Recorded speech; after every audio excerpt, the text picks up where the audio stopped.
very pleased to have Laurenz Dodge, who's a fourth grader here in Orange County, and Erin Macdonald, a nutrition and fitness coach with the organization called Complete Wellness Now in Aliso Viejo. Welcome, Laurenz and Erin. Thank you. So, Laurenz, eating is fun, right? Yes. And what is your favorite food? Well, I like many different foods from the different food groups, but I have to say my favorite is strawberries. Strawberries. That's one of mine. Not number one, though. And what's number two? Number two is probably bean and cheese burritos. Bean and cheese burritos. Number one is pizza for me, and maybe a cherry is my second. Well, we have Erin here. She's a brilliant nutritionist, and she is going to teach you and I a lot, but mainly she's going to work with you, and I'm going to listen, and I'm going to learn something really important today, how to eat healthy.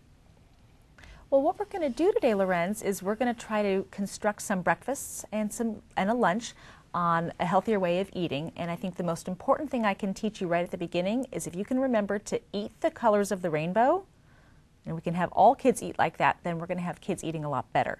So we've got a whole bunch of fruits and different vegetables here. So we've got to start with a breakfast where I have a blueberry waffle, and it's actually a whole grain blueberry waffle, so that's a really good source of carbohydrate, gives you lots of energy for school. And we've got a nice yogurt here, which is a good protein source, and it gives you lots of calcium to make those nice strong bones.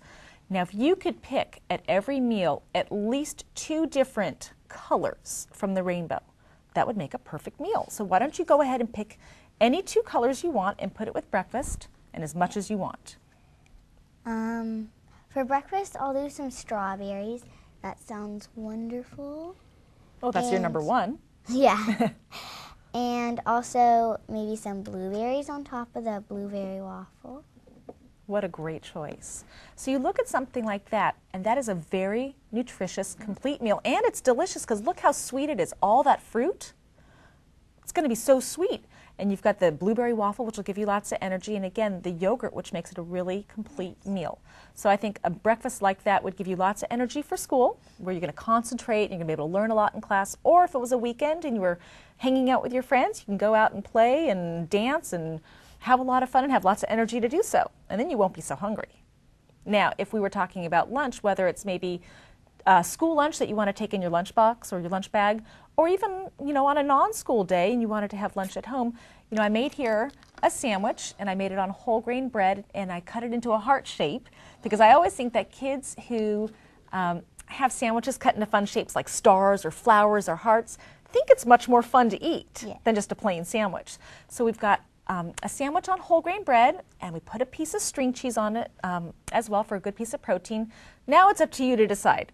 At least 2 colors, 3 would be great, of any kind of fruits and veggies that you want to add to it to make it a more complete meal. Well, we have this delicious seed bar that I'd like to add, and some tomatoes. Now those little tomatoes are really sweet. And maybe just some soybeans. The soybeans, aren't they fun to eat? You pop them in your mouth. That's a lot of fun. Now, if you look at a lunch like this, where you've got 2 different colors, so that's going to give you lots of vitamins and lots of minerals, and you got the really healthy sandwich and the healthy string cheese, and then, of course, for a fun dessert or a fun extra sweet treat in a school lunchbox, instead of cookies or candy, which you're finding a lot of kids, I'm sure a lot of your friends might take that for school, you could have something like a Z-bar, which is high energy, lots of fiber. It's totally sweet, but it doesn't have any of the junk in there. So then you've got a much more complete meal. Now, we've got a couple of other things here. As you see, we've got different kinds of bars, which are fun. So you've got something like this pumpkin pie bar, and you've got packages of raisins. Have you ever had these fruit leathers? Yes. Aren't those fun? There are some fruit leathers out there that are not so good for you. But then you've got fruit leathers like these, which is just made from only dried fruit, which are really healthy. And the nice things about these is they come in their own little package, so you don't have to worry about putting it in a separate bag, and it's portion controlled. So once you're done with it, you're done with it. You don't go back for any more. Larry, did you learn anything? I did. Do you think kids should read labels? I think kids should be avid label readers. I mean, I think they need to see how much sugar is in something, how much fiber and how much fat is in that item. Because I think those are most important ingredients that kids today need to watch out for, because they're eating diets that are too high in fat, too high in sugar, and not enough fiber. And if we can flip-flop that, where they're choosing foods that are higher in fiber, lower in fat, lower in sugar, you're going to see a much healthier child. What would you recommend, like, for most of their meals as a drink? What's your favorite drink? Maybe most common you would have a bottle of water or something, and you can have some cranberry juice or apple juice or just milk. Or just milk. Do you think, as far as milk goes, you think kids need milk, or can they get their calcium in other ways? And one of the best ways, of course, to get calcium, one of the most direct routes, is through dairy products, whether it's milk or yogurt. They're both excellent sources of calcium. I think non-fat milk is the way to go versus regular milk or even 2% milk, which is still too high in saturated fat, which is the artery clogging kind of fat.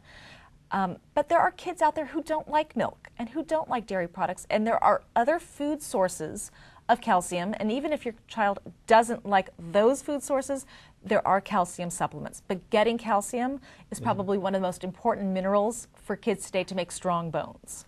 do you ever have soy milk? Sometimes. I like soy milk. I like it better than regular milk myself.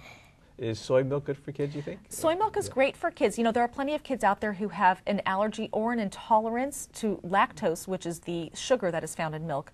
But the key thing then is, if you're going to use soy milk or any other alternative milk, is to go buy a calcium fortified soy milk. Soy milk, okay. If I had to choose of all these things, I would think that hummus may be one of the most nutritional things, or how does that fit ounce for ounce? You know, hummus here is a really nutritious food. It's high protein. It has a good source of the healthier kinds of fats, the more cardioprotective, the heart protective fats, the monounsaturated fats. So it's a good protein, a good source of heart healthy fats, and it's a great dip. You know, sometimes you don't want to eat your vegetables plain, but if you have a nice dip to go with it that you know is good for you, you know, chances are you're going to get kids, as well as adults who need to eat better, more likely to eat their veggies if you provide a good dip to go along. Do you think that you can teach your parents how to eat healthy like this? Definitely. Definitely. And if you did, would you start on the way home?